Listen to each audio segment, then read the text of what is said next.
Other बहुत ही गरीब घर से थे और कामयाब होने का रास्ता ढूंढ रहे थे। जब वो कॉलेज में थे तब उन्होंने कुछ बिलियनर्स के इंटरव्यू लेने का सोचा, ये जानने के लिए कि ऐसी कौन सी चीज है जो इन लोगों को सक्सेसफुल बनाती है। और कई सारे इंटरव्यू लेने के बाद ओथर को पता चला कि एक चीज जो एक मिडिल क्लास और अमीर आदमी को अलग करती है और जो सबसे ज्यादा मैटर भी करती है वो होती है सिर्फ और सिर्फ उनकी सोच। एक बार एक आदमी को उसकी बीवी ने ग्रोसरीज लाने भेजा और साथ में लिस्ट भी दिया और सब चीजों की कीमत भी लिख दी कि ये चीज तुमको इतने रुपए में मिल जाएगी। उसके बाद वो आदमी अपने घर के पास वाली ही एक दुकान पे जाता है, पर वहाँ सारी चीजों का रेट उसकी बीवी ने लिख दिए रेट से थोड़ा ज्यादा होता है, क्योंकि वो दुकान वाला वो सारी अच्छी क्वालिटी की चीजें बहुत दूर से लाके वहाँ बेच रहा होता है इसीलिए। पर रेट ज्यादा सुन के वो आदमी वहाँ से चीजें नहीं खरीदता। उसके बाद वो आगे की दुकान पे जाता है, वहाँ पर भी कुछ ऐसा ही होता है। इसलिए अब ये आदमी स्कूटर लेके अपने घर से कुछ किलोमीटर दूर एक दुकान पर जाता है, जहाँ से एक्चुअली में उसकी बीवी ने वो सारा सामान लेने के लिए बोला होता है। पर क्योंकि वहाँ सब चीजें थोड़े सस्ते में मिल रही होती है, इसलिए वहाँ लोगों की एक लंबी लाइन लगी होती है और वो आदमी भी उस लाइन में खड़ा हो जाता है और उसकी बारी आते आते आधा घंटा निकल जाता है और फाइनली वो थोड़े सस्ते में सामान खरीद के बड़ी खुशी के साथ वापस घर आ जाता है और प्राउड फील करते हुए उसकी बीवी को कहता है कि कैसे उसने सस्ते में चीजें खरीद के कुछ सेविंग्स करी।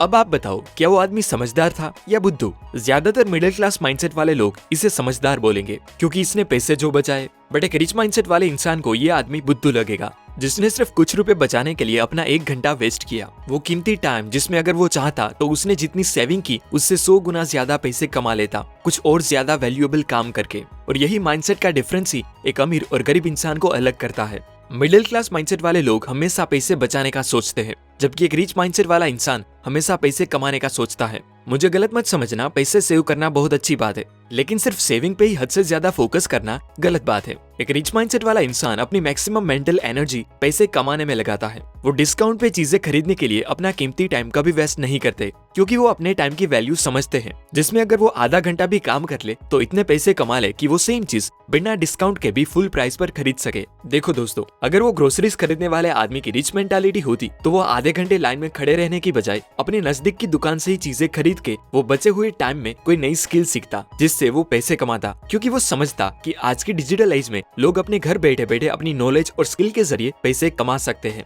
इस वीडियो को अपने पूरे फोकस के साथ एंड तक जरूर देखना, क्योंकि एंड में मैं आपको बताऊंगा कि ये सब बातें मैंने कौन कौन सी बुक से सीखी है। एक रिच मेंटालिटी वाला इंसान उसने सीखी चीजों को बहुत ही फास्ट एग्जीक्यूट करता है, और यही सबसे बड़ा डिफरेंस है एक सक्सेसफुल और अनसक्सेसफुल इंसान में। जहां एक अनसक्सेसफुल इंसान अपने काम को परफेक्ट करने में लगा रहता है, वहीं एक रिच आदमी जैसे ही कुछ सीखता है तुरंत ही उसे रियल वर्ल्ड में अप्लाई भी कर देता है। यूट्यूबर टिम हान कहते हैं कि एक दिन मैं अपने बिलियनर मेंटर के साथ वीडियो कॉल पर था और हम डिजिटल मार्केटिंग पर डिस्कशन कर रहे थे, पर क्योंकि मुझे डिजिटल मार्केटिंग के बारे में थोड़ी अच्छी नॉलेज थी, इसीलिए मैंने अपने मेंटर को कुछ स्ट्रेटेजीज बताई जिससे वो अपनी फेसबुक एड को इम्प्रूव कर सके। पर जैसे ही हम दोनों की वीडियो कॉल खत्म हुई और लगभग 5-6 मिनट ही हुए कि मुझे उनका कॉल आ गया कि टिम, मैंने वो सारी स्ट्रेटेजी एंड मेथड अप्लाई कर दी है जो तुमने मुझे अभी बताई।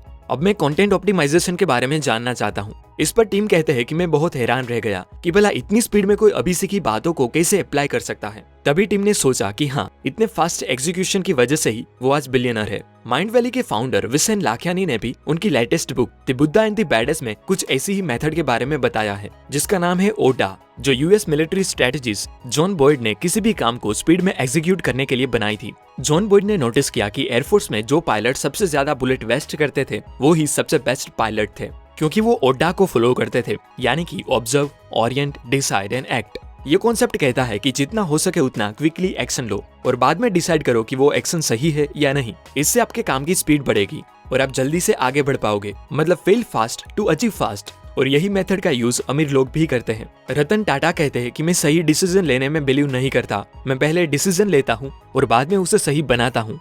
मान लीजिए सुबह नहाते नहाते ही आपके दिमाग में एक यूनिक बिजनेस आइडिया आता है जिससे बहुत सारे लोगों की हेल्प हो सकती है। आप उस आइडिया को एग्जीक्यूट करने के लिए रिसर्च स्टार्ट करते हो, यूट्यूब पर उससे रिलेटेड वीडियोस देखते हो, बुक्स पढ़ते हो और आपको पता चलता है कि आपको अपने गोल तक पहुंचने के लिए कुछ सिंपल स्टेप्स लेने पड़ेंगे। पर अचानक ही आप रुक जाते हो और सोचने लग जाते हो कि मुझे तो ये काम आता ही नहीं, मैं ये काम कैसे करूंगा। मतलब आप बस हाउ के बारे में सोचते हो, जैसे कि मुझे ऐप तो बनानी है पर मुझे कोडिंग नहीं आती, मुझे डिजिटल मार्केटिंग नहीं आती, मुझे ये नहीं आता, मुझे वो नहीं आता, और ऐसे ही आप बस एक्सक्यूजेस देने लग जाते हो। तो जरा सुनिए, जियो के कस्टमर केयर पर कॉल करने पर क्या खुद मुकेश अंबानी आपका कॉल उठाते हैं या उनके एम्प्लॉई? जोमेटो पर फूड ऑर्डर करने पर क्या जोमेटो के फाउंडर दीपेंद्र गोयल खुद आपको पार्सल देने आते हैं? ऑब्वियसली नहीं। क्या स्टीव जॉब्स ने एप्पल के आईफोन्स और आईपैड्स खुद बनाए थे? जी नहीं। क्योंकि जहाँ पर एक आम इंसान अपने आप से पूछता है हाउ, वहीं एक रिच मेंटालिटी वाला इंसान अपने आप से पूछता है वो, यानी कि वो कौन होगा जो मेरे लिए इस काम को मुझसे बेहतर कर सकता है। अब मान लीजिए आप एक कॉन्ट्रैक्टर को एक घर बनाने का काम देते हो, आपको क्या लगता है वो आपका घर खुद बनाएगा? जी बिल्कुल नहीं। ये वो इंसान होगा जिसके पास वो की लिस्ट होगी, उसके पास प्लम्बर का नंबर होगा जो घर की प्लम्बिंग करेगा, उसके पास वो सारे सप्लायर के कॉन्टेक्ट होंगे जिसकी उस घर को बनाने में जरूरत पड़ेगी। उनकी अप्रोच होती है वो, ना कि हाउ, यानी कि मेरे लिए ये काम कौन कर सकता है। और इसीलिए ये कॉन्ट्रैक्टर घर बनाने में बाकी सब लोगों से ज्यादा पैसे अर्न करता है बिना एक्चुअल में खुद कुछ काम किए। इसलिए अगर आपको एक अमीर इंसान बनना है तो अपने आप को पूछो वो, ना कि हाउ। डोनाल्ड ट्रंप एक बार कई बिलियन डॉलर के कर्जे में फंस गए थे। वो कहते हैं कि जब भी मैं किसी सड़क पे बैठे गरीब इंसान को देखता तो मुझे लगता कि ये इंसान मुझसे कितना ज्यादा अमीर है, क्योंकि उसके पास बस पैसे नहीं है, पर मैं तो बिलियंस ऑफ डॉलर के कर्जे में फंस गया हूँ। कर्ज ऐसी चीज है जो किसी भी नॉर्मल इंसान को तोड़ के रख देती है, लेकिन डोनाल्ड ट्रंप नहीं टूटे। उन्होंने वो कर्ज खत्म किया और वापस अमीर भी बने।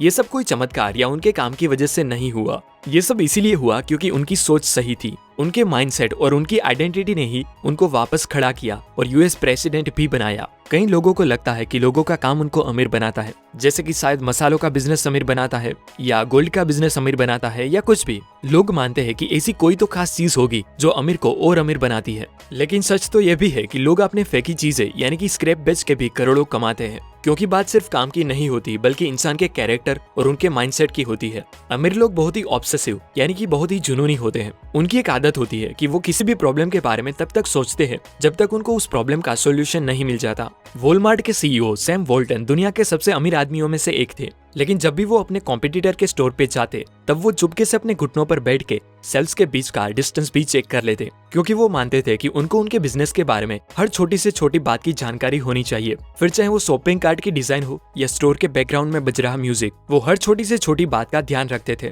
अब जरा सोचिए कि एक आदमी जो इतना अमीर है कि वो जो काम 100 लोगों से करवा सकता है वो ये काम खुद कर रहा है, क्योंकि वो जुनूनी थे। अमीर लोगों को इस बात से फर्क नहीं पड़ता कि दूसरे लोग उनके बारे में क्या सोचते हैं। अगर उनको चाय पीनी होती है तो वो चाय ही पीते हैं, सिर्फ कूल दिखने के लिए कोल्ड ड्रिंक्स नहीं पीते। उनका दिमाग किसी भी प्रॉब्लम के सॉल्यूशन को फाइंड करने में इतना डूब जाता है कि वो किसी और चीज की परवाह नहीं करते, और यही जुनून ही उनकी ग्रोथ का रीजन होता है जिससे वो इतने अमीर बनते हैं। उबर आज दुनिया की सबसे बड़ी कंपनीज में से एक है जो 69 कंट्रीज में अपनी सर्विसेज देती है और जिसकी कई बिलियन डॉलर में वैल्यूएशन है। अब ये अमेजिंग रिजल्ट के पीछे का रीजन है उबर के फाउंडर ट्रेविस का सोचने का तरीका। उन्होंने कंपटीशन करने की बजाय अपने क्रिएटिव दिमाग का यूज किया। उबर आने से पहले भी टैक्सी चलती थी और लोग उसे यूज भी करते थे, पर क्योंकि ज्यादातर लोग बस कॉम्पिटिटिव माइंड के होते हैं, इसलिए कई बिजनेसमैन ने अलग अलग टैक्सी सर्विसेज तो जरूर खोली, पर किसी ने भी इस प्रॉब्लम के बारे में नहीं सोचा कि टैक्सी ना मिल पाना कितना प्रॉब्लमेटिक होता है। पर ट्रेविस ने सोचा कि क्यों ना एक ऐसी ऐप बनाई जाए जिससे पैसेंजर का टाइम वेस्ट ना हो और ड्राइवर को भी इजीली पैसेंजर मिल जाए। और उसी सोच की वजह से ट्रेविस आज एक बिलियन डॉलर कंपनी के सीईओ है। दुनिया में आप हजारों तरीकों से पैसे कमा सकते हो, पर उसके लिए सबसे पहली चीज जो आपको करनी पड़ेगी वो होगी एक कॉम्पिटिटिव थिंकिंग से निकल के क्रिएटिव थिंकिंग पे आना। बचपन से ही हमें दूसरों से कम्पीट करना सिखाया जाता है, फिर चाहे वो एग्जाम के मार्क्स हो या कंपनी में प्रमोशन, जिसकी वजह से क्या होता है कि हमारी क्रिएटिव थिंकिंग ही खत्म हो जाती है और हम हमारे सामने पड़ी ब्रिलियंट अपॉर्चुनिटीज को भी नहीं देख पाते। इसीलिए हमेशा क्रिएटिव सोचो, किसी से कम्पीट करने का नहीं बल्कि कुछ क्रिएट करने का सोचो। अब ये पूरे वीडियो को समराइज करके बताऊं तो इस वीडियो में हमने पूर और रिच मेंटालिटी के डिफरेंस को जाना, जिसमें सबसे पहला डिफरेंस था कि कैसे एक पूर माइंडसेट वाला आदमी थोड़े से रुपए बचाने के चक्कर में अपना टाइम वेस्ट करता है, वहीं एक रिच माइंडसेट वाला इंसान थोड़े ज्यादा पैसे पे करके भी अपने टाइम को प्रोटेक्ट करता है जिससे वो और ज्यादा अर्न कर सके। दूसरा सबसे बड़ा डिफरेंस था कि एक अमीर आदमी एक्शन ओरिएंटेड होता है, वो उसने सीखी चीजों को बहुत फास्ट एग्जीक्यूट करता है, वो उतनी ही नॉलेज लेगा जितनी उसे अपना पहला स्टेप पूरा करने के लिए चाहिए होगी। दूसरी तरफ एक गरीब माइंडसेट वाला आदमी बिना कोई एक्शन लिए बस इन्फॉर्मेशन ही कंज्यूम करता रहता है, जिसकी वजह से वो अपने गोल तक कभी नहीं पहुंच पाता। तीसरा डिफरेंस, एक अमीर माइंडसेट वाला इंसान हमेशा वो के बारे में सोचता है ना कि हाउ के बारे में, क्योंकि उसे पता है कि अगर उसे अपने सपनों को पूरा करना है तो उसे बहुत से लोगों की जरूरत पड़ेगी जबकि एक गरीब माइंडसेट वाला आदमी कोई सपना ही नहीं देखता, या तो फिर सपना देखता है तो वो ये सोचता है कि उस सपने को पूरा करने के लिए हर चीज उसे खुद करनी पड़ेगी, और ऐसी सोच से वो कभी अपने विजन को रियलिटी में कन्वर्ट नहीं कर पाता। उसके बाद डोनाल्ड ट्रंप के एग्जाम्पल से हमने देखा कि कैसे एक रिच इंसान कोई चमत्कार से नहीं लेकिन अपनी सोच और कैरेक्टर की वजह से अमीर बनता है। पांचवा पॉइंट था कि एक रिच मेंटालिटी वाला इंसान सैम वॉल्टन की तरह ऑब्सेसिव यानी कि जुनूनी होता है और अपने फील्ड की हर छोटी से छोटी बात की जानकारी रखता है। और लास्ट पॉइंट में उबर के एग्जाम्पल से आपने जाना कि एक अमीर इंसान कॉम्पिटिटिव थिंकिंग से निकल के क्रिएटिव थिंकिंग पे फोकस करता है। दोस्तों, ये सारी बातें मैंने आपको स्टीव साइबोल्ड की book how rich people think and Wallace D Wattles की book the science of getting rich से बताई है, जो सच में अमेजिंग बुक है। आप इसे एक बार जरूर पढ़ना।